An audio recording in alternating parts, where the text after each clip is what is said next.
particle executing simple harmonic motion has acceleration 128 centimeters per second squared when its displacement is 8 centimeters. Find the time period of the motion. So to start with,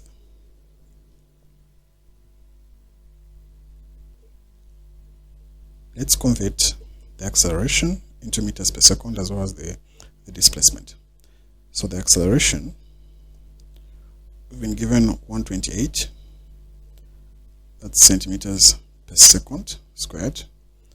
Now we know that 1 meter is equivalent to 100 centimeters. So the centimeter can cancel out. This leaves us with an acceleration of 1.28 meters per second squared.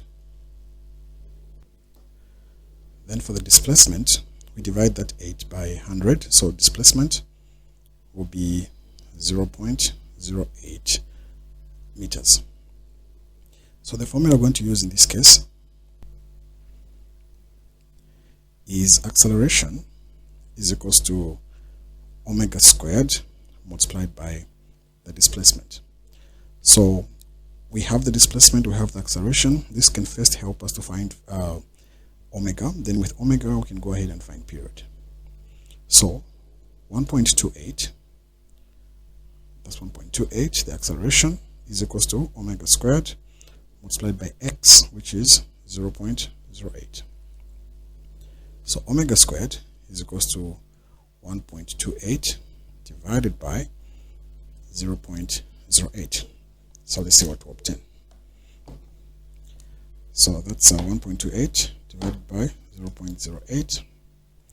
That gives us 16. So omega squared is equals to 16. This means that omega is equals to 4 radians per second. So now that we have omega, we can find the period. Period is equals to, well, let's start with the omega first. So omega is equals to 2 pi over period. So if I cross multiply, this means that period times omega is equals to 2 pi. So omega is equals to, or rather, I'm finding period, sorry. So period is equals to omega, period t is equals to 2 pi divided by omega. So this is 2 pi divided by 4. So this will give us 1.57. So our period, which is 2 times pi over 4, is simply 1.57 seconds.